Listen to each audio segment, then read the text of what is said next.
Chapel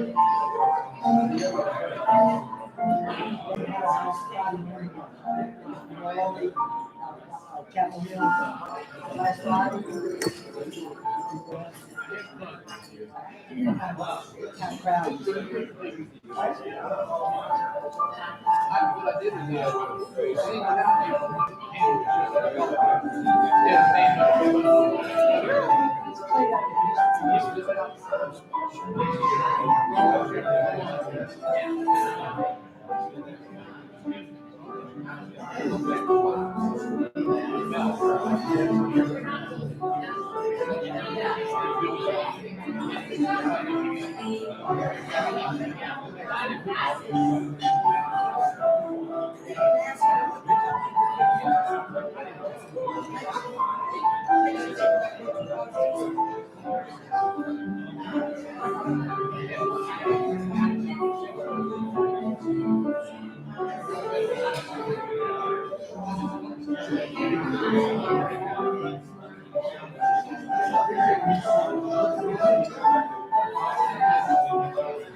So you just got long enough to think.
Well, good afternoon, everyone.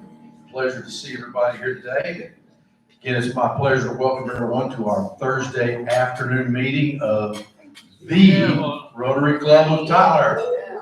I'm happy to be here. Hope you are too. Is everybody doing okay? Yeah. Okay, guys, just fair notice here. I may have to duck out at any time. Allison has already been notified that he's on the spot today, but my daughter-in-law is supposed to give birth like any second now. So that might happen. Little girl, Kim is wound up, tired of Dick's hat band. Let me tell you, if anybody's got a value, I need you to let me have it right now, okay? You know, she's supposed to go like any time now. If it doesn't happen by this evening, they're going to admit her to the hospital, and they are going to, as I have said, they're going to pull that calf in the morning. I said that in front of Kim yesterday, and boy, did I catch it. Let me tell you. But yeah, it's good to be here, and seriously, guys, Kim and I, we are just so happy and blessed about this baby girl. It's our third grandchild, and I'm going to shut up about grandkids, okay? Everybody, please turn off your cell phones or put them on the vibrate or what have you. And now I'd like to invite up our good friend, Rotarian extraordinaire, Mr. Bill Kroom, to lead us in the Pledge of Allegiance and the National Anthem.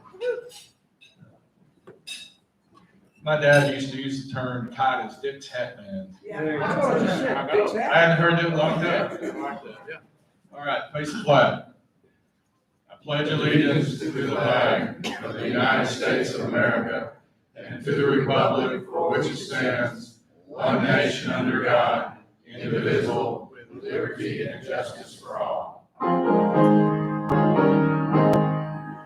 Oh, say, can you see by the dawn's early light what so proudly we hailed at the twilight's last gleaming, whose stripes and bright stars through the perilous fight, o'er the ramparts we watched were so gallantly streaming, and the rockets red glare, the bombs bursting in air, gave proof through the night that our flag was still there.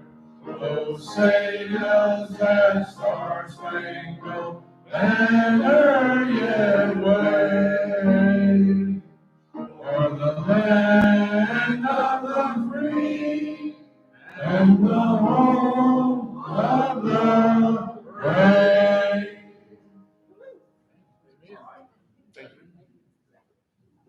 And now for our invocation, please welcome David Jones.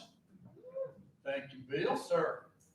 Let's go to the Lord in prayer, shall we? Dear God, we are so thankful that you give us a day today to come together as a club and to fellowship and to celebrate and to focus our attention on what it means to be a Rotarian and how we can serve our community to bring glory and honor not only to your name, but also to make our community a better place to live. We appreciate the mission opportunities and the ministry opportunities that the community avails us, and we just ask that you give us wisdom and guidance on how we can better serve. We also ask continued guidance on our meeting today, and as we leave this place, help us to take the Rotary values and share them with people that we meet on an everyday basis. We're so thankful to be in our country. We are just asked blessings upon our men and women who are in service that are protecting our freedoms. We just ask divine protection over them as they stand for us. Help our country to heal itself and to become a better place for all to live in harmony and peace. We ask all of these things in the name of the God who created us and has given us the privilege of being here today. Amen. Amen. Thank you. Be seated, please. Well done, David. We are looking forward to welcoming you to our club today. It is a delight to have you, and if you are a guest, we would like to give you a moment to introduce yourself, starting over here on this side of the room. Do we have a guest today that we need to introduce? Anybody? Any of these tables here? Okay. How about here in the middle? Do we have a guest? Hi, I'm Diane Kavanaugh. I'm a member of the South Tyler Rotary, but I'm also your assistant governor, so I'm just here for my quarterly visit to say hey, and help you guys out. Thank you, Diane.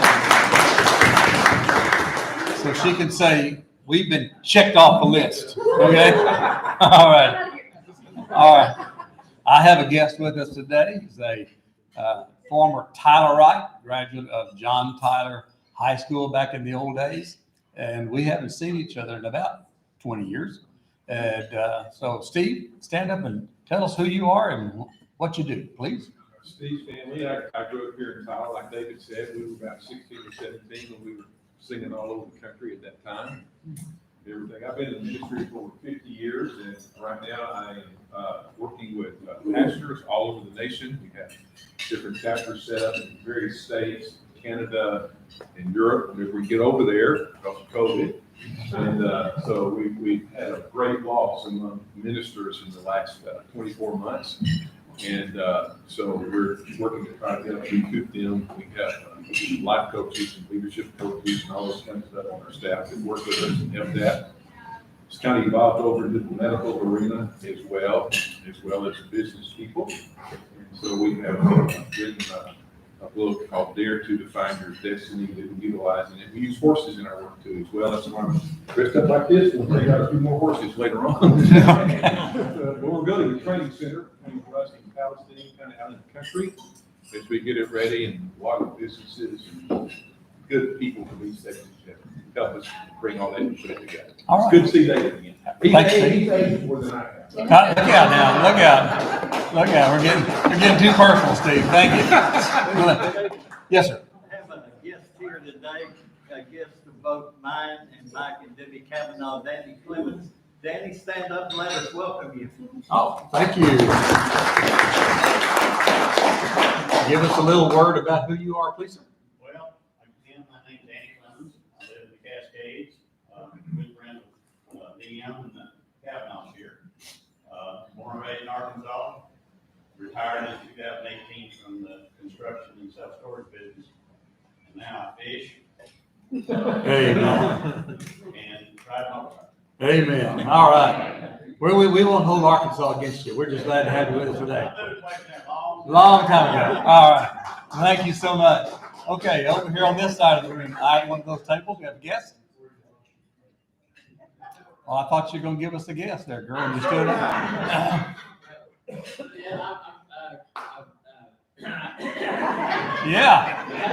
it out. I'm glad to have my girlfriend here with me today, Celeste Lake.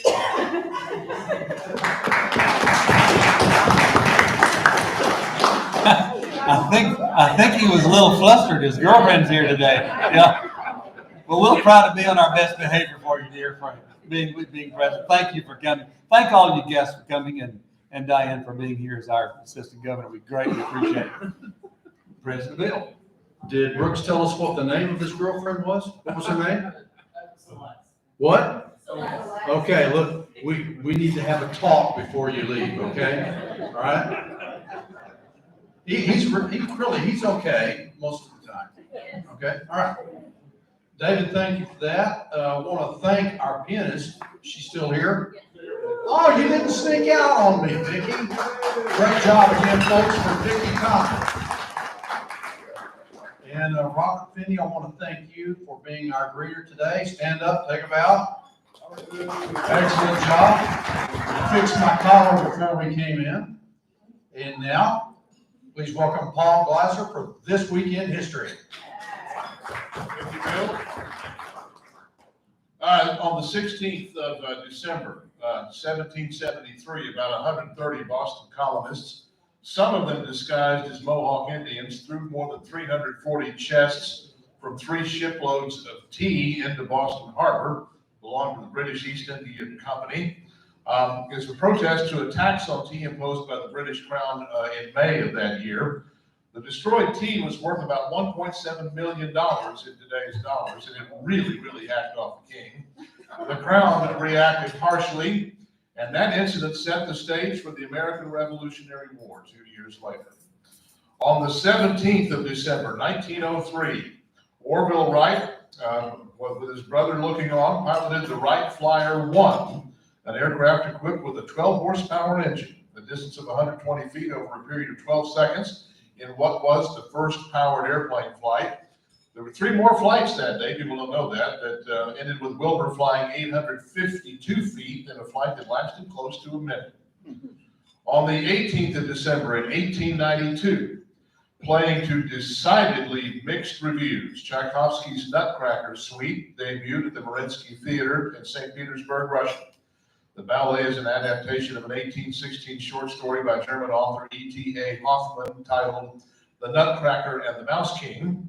Today, performances of the Nutcracker account for as much as 40% of the revenues of American ballet companies.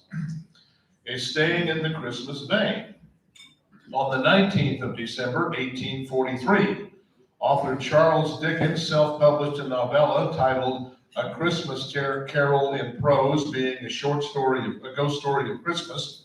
He published it in London, commonly called simply A Christmas Carol. The book was an instant critical success, but at a sale price of 5 shillings, Dickens made only the equivalent of about $19,000 from the book in the 7 printings that it had in his lifetime. But those 7 printings weren't the last. The book has never been out of print. On the 20th of December, 1860, this was a big day. South Carolina published its Declaration of the Immediate Causes which induce and justify the secession of South Carolina from the federal union. And in so doing became the first state to secede, setting the stage to the Civil War. And on Tuesday, the 21st of December, 1988, Pan American World Airways flight number 103, a Boeing 747, en route from Frankfurt, Germany to Detroit, was destroyed over Lockerbie, Scotland by a terrorist bomb that had been planted aboard. 243 passengers, most of them Americans, 16 crew members, and 11 people on the ground struck by falling debris were killed in that incident.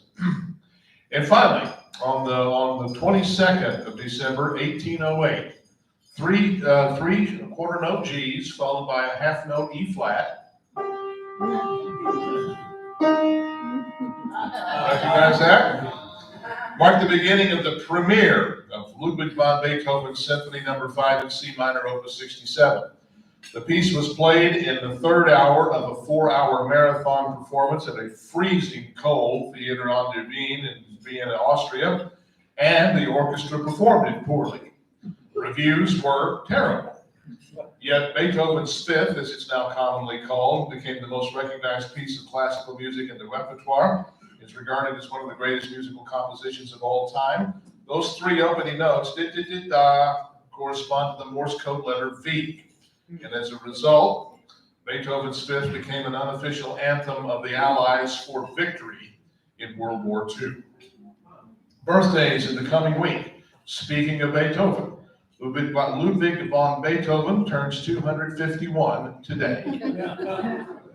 Pope Francis turns 85 tomorrow. Comedian and actor Eugene Levy also celebrates a birthday tomorrow. He turns 75. Keith Richards from the Rolling Stones, somehow still with us at 78. He reaches that milestone on Saturday. Jane Fonda turns 84 on Tuesday. And Senator Ted Cruz, the junior senator from Texas, turns 51 on Wednesday. That's This Week in History.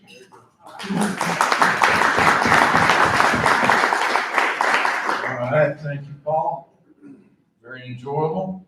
Oh, Trudy Williams' birthday is today. She couldn't be here. And Kimberly. And Smotherman. who? I know. Smotherman's birthday's today. Oh, okay, Kimberly Smotherman. All right, all right. Well, guys, what time is it? Have a duty time? No, it's not howdy doody time. It's trivia time. Yeah, hey, Bill Clyde, confiscate her cell phone, will you? $25 gift card, Visa gift card. Name the man who played in the Canadian, not the Confederate Football League, the Canadian. Name the man that played in the CFL, coached in the NFL, is enshrined in both leagues' Hall of Fame, and was an avid duck hunter and conservationist. Who was that man? Yes, sir? Mark Levy, No, sir? Vince Lombardi. No, sir? That's close. You're in the right area of the country. What? I'm surprised you don't know, Paul. No, not Mike Ditka. Phil Robinson. Was that? Phil Robinson. No, George Hallis. not George Hallis. Y'all ready to give up? Minnesota Vikings coach, can't think of his name. That's close enough. Bud Grant. Doug Grant, that's it. Come on up here. Come on up here. That's exactly right, Bud Grant. I like that guy a lot. He was a great, big, huge duck hunter. He never won he made it to the Super Bowl, didn't he, there? But he never won. Okay, now, don't run off. This is where it really gets fun. Name the one man who is enshrined in the NFL Hall of Fame and won Super Bowls, and he is also enshrined in the NASCAR Hall of Fame and has won championships there. Don't blurt it out if you know. Don't blurt it out. Don't blurt it out. Blurt it out, please. No, don't. I don't know. Okay, now goes the crowd. Yes, Joe Gibbs. Joe Gibbs. I didn't know that. Come on up, $10 for Berkshires. I didn't know that. Yeah, you knew it, you just couldn't think of it. Couldn't think of it. All right. Can I make an announcement? Yes, you want to make an announcement? Go right ahead. I don't know if any of you noticed on Channel 7 News, Monday night, I think it was, the Watkins Logan, is that the name of the veterans home out here that we've been a participant in supporting? They had like 120 people of the total 180 they can have. They're doing an angel tree for their residents. And I think there are a lot of angel tree opportunities still available. If you'd like to participate, call Watkins Logan and get on the list so some of these veterans out there will not be looked over for Christmas. I think it'd be a valid thing to do as an individual. Yes, sir. If I can say something as well. My stepsister actually lives in Bowling Green, Kentucky, where the big tornado came through. And so she had reached out to me to see if anybody would be interested in maybe sponsoring a family, because you know they have no homes and no Christmas presents or anything like that. So if anyone's interested, if they just talk to me after, I could just set up to help. Okay. Holly, could you put something about that in next week's bulletin, please? Just nod your head. Thank you. Thank you, Holly. Okay, our monthly board meeting is tomorrow. I will not be there because, did y'all know that we're getting ready to have another grandchild, Kim and I? I just, you know, okay, y'all are aware of that. What's that? Yeah. Uh-huh. But anyhow, folks, I won't be there. DM Edwards has kindly offered, at my request, I would say, to chair the meeting. And I appreciate you doing that, DM. The Tyler Rotary Foundation projects need to be funded by December the 16th. Our Guatemala Hospital project needs about $2,700. Camp V needs about $2,700 as well to finish their project. And anybody know who the speaker for next week and the week after is going to be? That's right. We're not going to have a speaker, so there, we don't have to worry about it, okay? And let me see here, make sure I'm not skipping over anything. No, I'm not. So at this point, ladies and gentlemen, let us welcome the world's greatest president-elect, the distinguished, humble Can you remember his name? Allison Cameron. Yes, I can remember his name. Thank you, Bill. At least he didn't say extinguished. Let me get this up here. Okay. Today's program is concerning the Salvation Army, and we have two captains with us. The captains have been serving as corps officers for the past 9 years. And for those of you who are not with the Salvation Army, a corps is somewhat equivalent like to a parish or a church in other denominations. Being called into full-time ministry as Salvation Army officers, the Walkers lived on a 3,200-acre ranch in Midlothian, Texas, and Captain Jeremy was the branch manager, and Captain Michelle was a registered nurse specializing in labor delivery at a hospital in Fort Worth. Captain Michelle grew up in the Salvation Army as her parents are also officers. Captain Jeremy grew up in a non-denominational church where his parents were very active leaders. Captains Michelle and Jeremy first met while working at the Salvation Army camp when they were teenagers. The two have been married for 27 years and have 3 beautiful daughters, Cece, Alex, and Sierra Walker. The Walkers are incredibly passionate about the work being done in the Salvation Army, and they are excited in the mission and the work that will be done in Tyler. One interesting note also is the Catholic Church, the United Methodist Church, and the Salvation Army all have this one area in common, not just because they're in ministry and so forth, but all of the clergy of those denominations are appointed rather than being called. Every other church that I know anything about, the congregation calls its pastor, rector, whatever the title is that you use for it. But the 3 that don't, that have appointed clergy, are the Catholics, the Methodists, and the Salvation Army. So I present to you our captains today, Jeremy and Michelle Walker.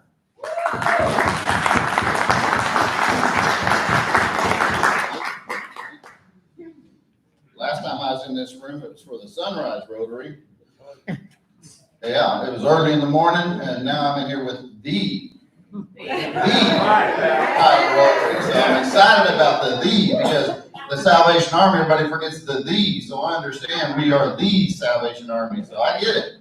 I get where you're coming from. We appreciate y'all letting us come out and speak with y'all today. It is a busy time of year, and so when we got the request to come out and take a break, basically, and sit down and visit with you guys, and then they said there was food, I was in. So I was happy about that. And just tell this young man over here, it gets better. It gets better. I've been married for 27 years. I stammered a little bit at first, too. So don't worry about it. I still do sometimes. So anyway, we just thank you guys for the opportunity to come out and serve with you. Give you a little history about the Salvation Army. We started back in 1865 in England, in the streets of England. We started as a street ministry. Our goal then was to help people get back on their feet. Most of you all have heard William Booth's 3 S's, the soup, soap, and salvation. We want to get them cleaned up, we want to get them fed, and we want to get them saved. And from that, we grew into a church. And then everything we do from all of our different programs, all is faith-based and all falls out of that church. And so we're blessed to be called into that. We have been married for 27 years. She's very lucky. I tell her that every morning. Yes. And I usually get the same look.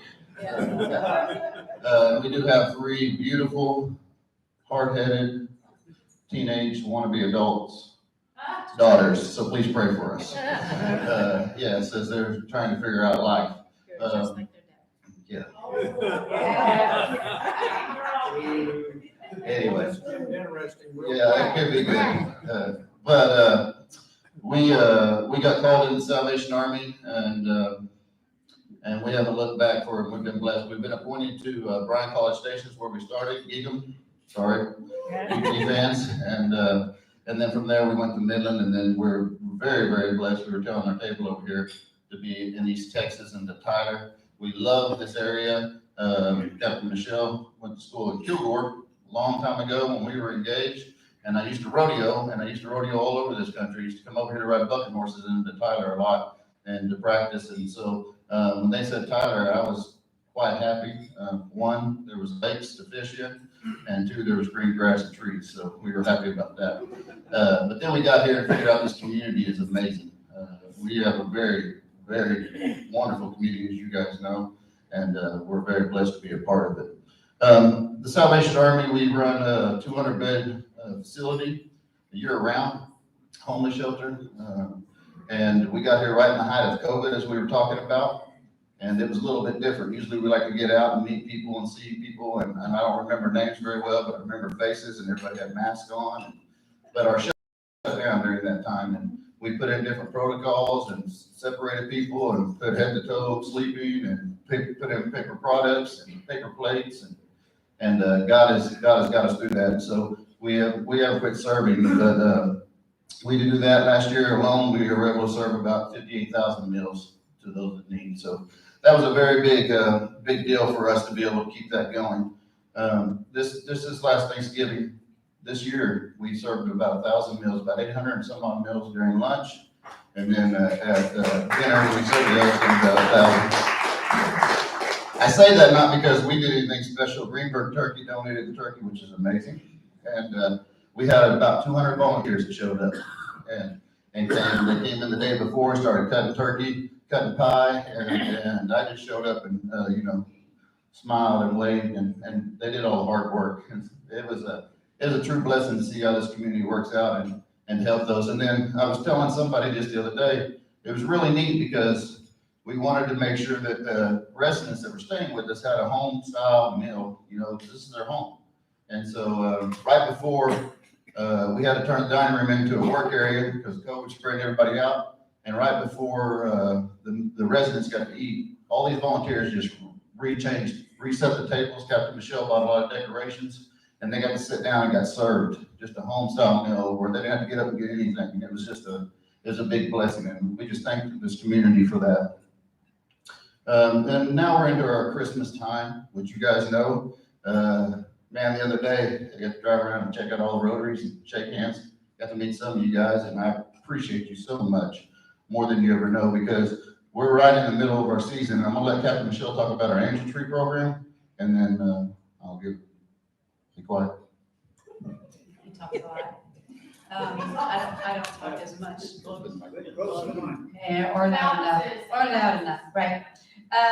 Yes, I usually am in charge of the Angel Tree. This year we had about a little over almost 600 families this year, which equaled out to about 2,200 angels. 1,600 of those were children, and then we had over 600 seniors. And so when you talked about nursing homes, we definitely had some nursing homes call us, and we get gifts for them too. So those little angels that you see that were the older angels at the mall, if any of you have ever been over there to pick an angel, those are our senior angels, and we actually passed those out yesterday just to help out. We sometimes forget about those who are, and so it's nice to be able to provide for them.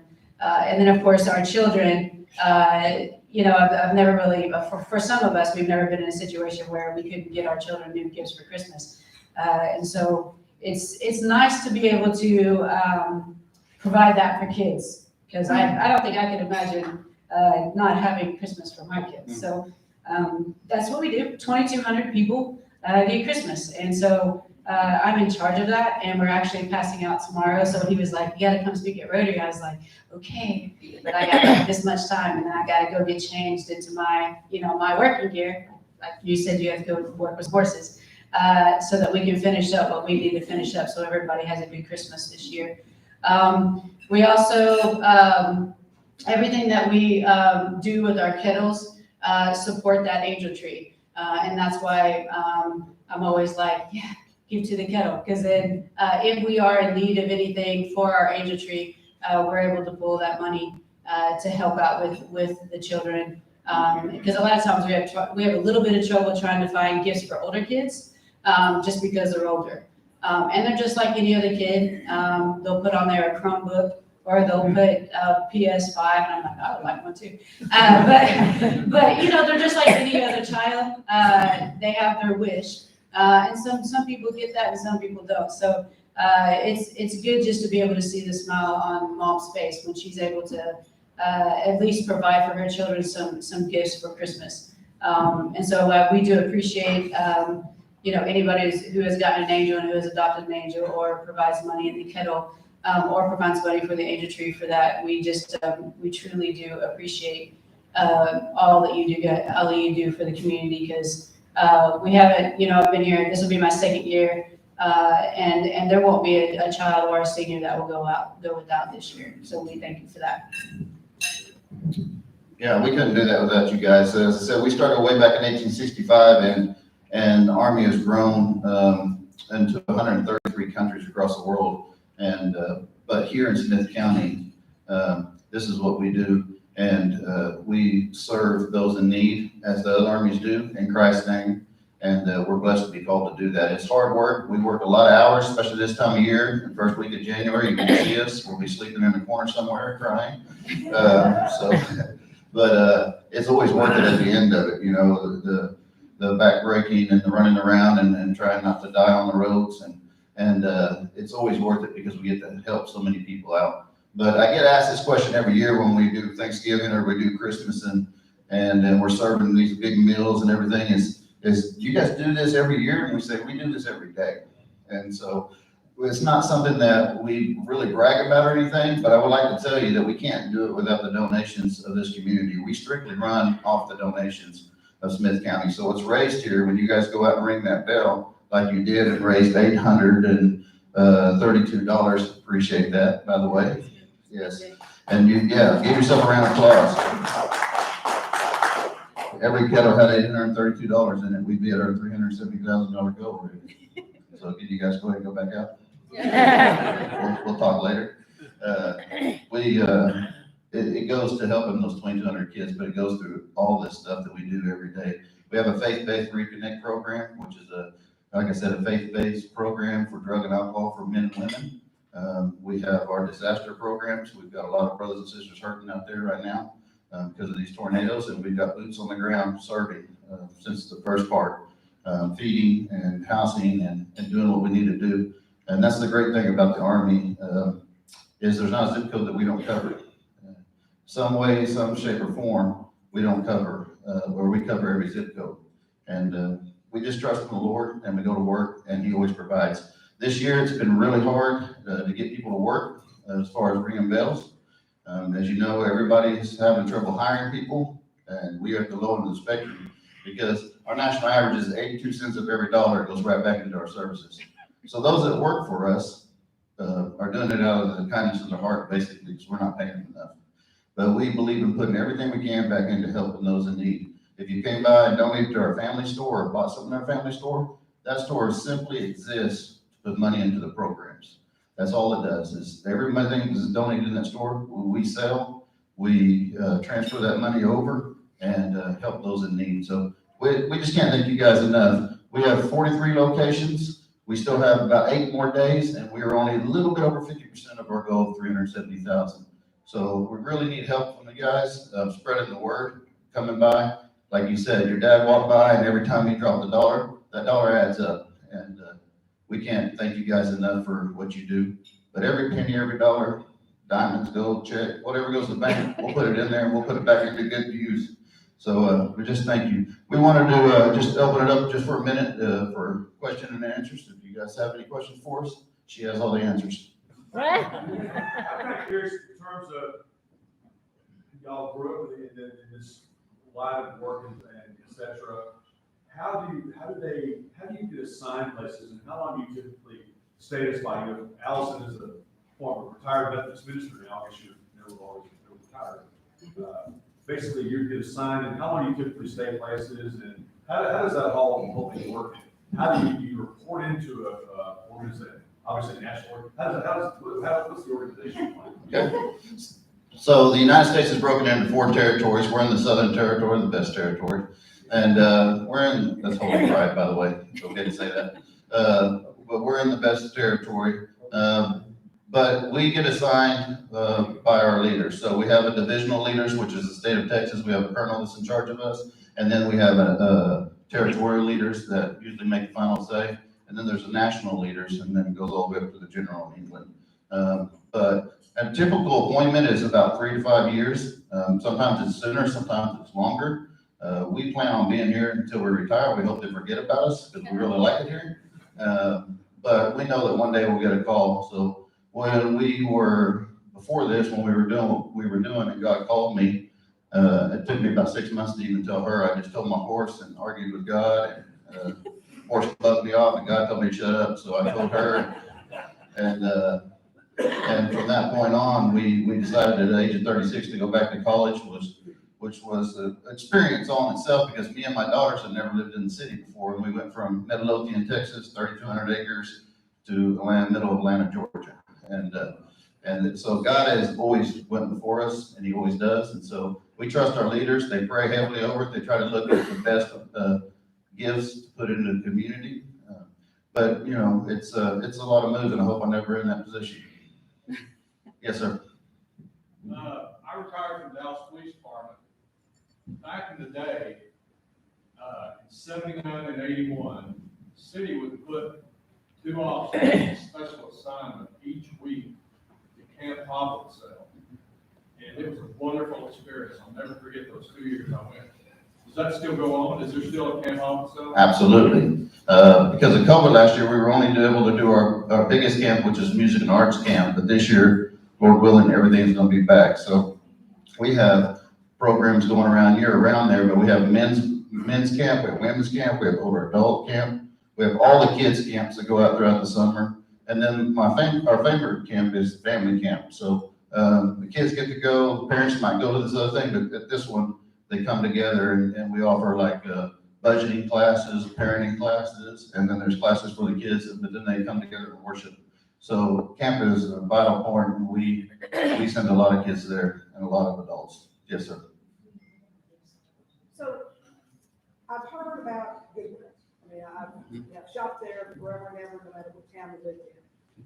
So tell me more about the Salvation Army store. And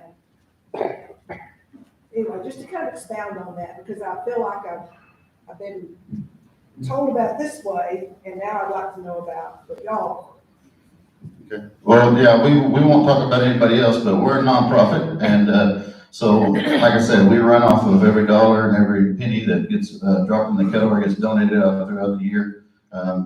Tyler is the biggest standalone core command in the state of Texas. There's bigger, but they're like Dallas and Houston and San Antonio, where they all come together. But as far as standalone, Tyler is the biggest in the state of Texas. Yeah, you can give yourself a round of applause for that. Because if you come behind our family store, there's a little grassy knoll that where it started at. And now it's a city square block, this facility. And so our store that runs all the time, when you come in and you donate and give stuff, or you come in and buy stuff, that money, that's what it's there for. There's a lot of stores that have to close their doors because it was going the other direction, and we're, trying to pay salaries. But this store here in this community, we've got a good manager in there now, and it's turning around.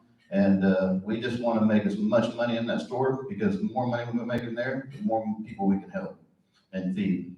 And so in our shelter, we feed. If you need a shower, to come in and take a shower. We have casework, and we work with all the wonderful agencies throughout town to try to get people back on their feet, because we don't want to be a Band-Aid, we want to be a solution. Our family store is also, we have clothing vouchers. So any of our homeless people who need clothing can get a clothing voucher. They can go to the store and get some clothing. And then, of course, during disaster, fires, floods, things like that, if people need furniture, if they need things like that, we're always there to help for those situations also. So I'll take furniture also. Yes, the only thing we don't take is mattresses, because you have to spray all those, and, we have to have a license for that. Yes, ma'am. Piggybacking on that, where do you take them to the main entrance of the store for donations? Is there a separate drop-off location? There's a drive-through right beside the store. Okay. There's a drive-through right beside the store, so when it's open, you can drive up there or you can call. And we have a truck that, if we have the staff, that goes out to different parts of Tyler. Okay. And different days of the week. So we try to cover north, south, or we're getting as most efficient we can, but yes, you can drive up there and drop it off. Great. Let me talk a little bit about our women's auxiliary. When he talked about the back behind our building, we have 3 buildings back behind our location. Those 3 buildings are for our women's auxiliary. We have a little over 300 ladies that are on that auxiliary, and basically they're just there to help us. They volunteer and they put up these cells for us. They have like what we call a bric-a-brac building, garage building that they sell out of, and then we have a furniture building and a clothing building, and then they have these sales probably 3-4 times a year, and then sometimes a whole event. They haven't been able to do that because of COVID this year or last year, but they are great. They volunteer all the time. They volunteer at the mall to man the angel tree. They're at our warehouse right now working to put all those toys in the bags. They helped with our seniors this year, and then they have all of those sales for us. And they always, before COVID, they raised over $100,000 every year to give us to supplement, to help in our programs. And so, if you guys are interested in that, ladies, we have our women's auxiliary. We welcome them, we love them, they're great ladies, so I want to be able to say that for them. Yes, sir. Don't you also run a family search type service or trying to find missing members or something like that? We have some amazing caseworkers. We don't really try to find missing people, but we try to, if they're veterans, we work with the VA. If they're, if they're from here or there, we work with different counties and different people. So there's a lot that we can do, and then we're connected to a network with other agencies trying to see what resources are out there and stuff. So we do everything within the parameters and with all the HIPAA laws, keeping all our stuff quiet or privileged information, because we have a lot of folks that come through that are, escaping from something or disappearing. And the Army has, just in the state of Texas, we have different locations where battered women and battered children are at, and you'll drive by them and never know they're there, and we'll never tell you they're there, but their work is going on. So we do a lot into human trafficking, and so we have to do, because we have such a mixed culture that comes into our shelter. We have family rooms with men and women, but we have to have some kind of picture ID where we can see who you are and try to do the best background checks as we can, just to keep everyone safe. Yes. Any other questions? Yes, sir. What programs do you have specifically designed for the homeless? So if you're homeless and you're just need a place to stay, you can come. We have an emergency shelter. That's what we do. And you can come stay for 7 days. After that 7 days, you can stay up to 90 days, but you have to start working with the caseworker. Like I said, we have an amazing team of caseworkers, and in that 90 days, they're trying to help you get a job, working on resumes. They are trying to help you with budgets. They're trying to find low-income housing or someplace to get to, or they are reaching out to family members to see if we can get them back in there, because sometimes people get on the street and they get detached from their family for one reason or the other, and trying to get them back with a family member to be reconnected. So we have all those programs, and then out of that shelter, sometimes we have folks that come that's trying to get cleaned up, and they go into our faith-based program of drug and alcohol. Yes, sir. And simply, sometimes it's just coming in and getting a warm shower or a hot meal. We serve 365 days a year, 3 meals a day. We have 1 public meal, and as funding increases, we're going to try to bring back 2 public meals, but our residents have 3 meals a day. And so we're working on getting that back. For anybody and everybody, if you guys are hungry, you can come and eat. We'll feed you. We're not going to ask you anything more than you're hungry, sit down and eat. And if it's good, I cooked it. If it's not, she did. Smart guy. Yeah, look who's not Yeah, gonna do it. yeah. Thank you guys for having us.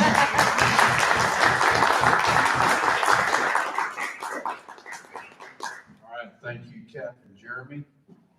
Before you guys run off, We have a certificate for both of you. Jeremy, this is for you. We will donate a book in your name to the Literacy Council. Captain Michelle, this one here is for you as well. Did I overhear out there that while I was fixing my plate that you used to be in nursing? Yes, I was a labor and delivery nurse for 12 years. What kind of nurse? Labor and delivery. What a coincidence, you know, we're getting ready to have a grandchild, my wife and I, so, yeah, I just. I made all the cow jokes too, it doesn't work out. It doesn't work out well. Yeah. I made that little comment about pulling the calf, not just in front of my wife, but in front of my aunt. And I got chewed out in stereo. It was a very unique experience that I don't want to repeat anytime soon. Very much, not for just being here, but for what you do for our community. JD, we got one Ace of Diamonds. Can somebody please go snatch Lupita?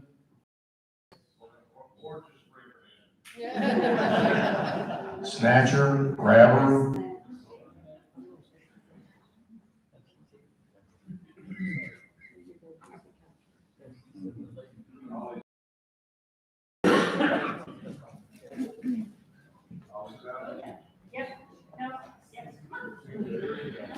And here she is, ladies and gentlemen. Lupita. Come on over. Come on over here on camera, okay? No, come on. All right, well, fine, just be that way. This is from us, you, Lupita. We thank you so much for everything you do for us. You take care of us. You see to it that we're fed and comfortable, and we really appreciate you. And this is just something to show our gratitude. She is my right arm. Merry Christmas to you and your family.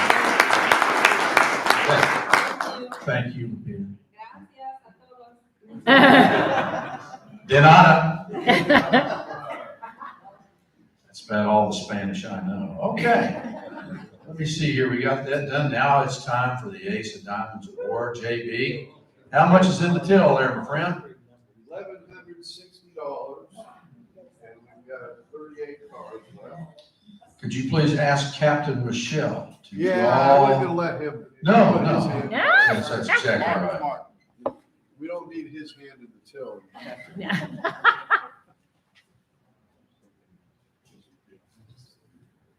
Last reading number, I can't see because I'm old. 521. 521. Here. 521. There's John. I'm at 525. We passed the kettle around. You need to be in our Rotary. And John, what do we have? You fit right in. Okay, you tore it in half, so Okay. better luck next week, or not next week, next year. We'll try it again next year, all right? January Don't 6th. ease up on me for crying out loud. Call it a year. Call it a year. Guys, it's been a great year. I am honored to be your president. Looking forward to the last 6 months of my term. I was about to say sentence. Okay. But God bless each of you and your families. Wish you all the blessings of the holiday season, happy and prosperous, and above all, a safe new year to everyone. And at this time, I'd like everybody to stand so that we can recite the four-way test, the things that we think, say, or do as Rotarians. First. Is it the truth? Second. Is it fair to all concerned? Third. Will it build goodwill and better friendships? Fourth. Will it be beneficial to all concerned? And we're dismissed.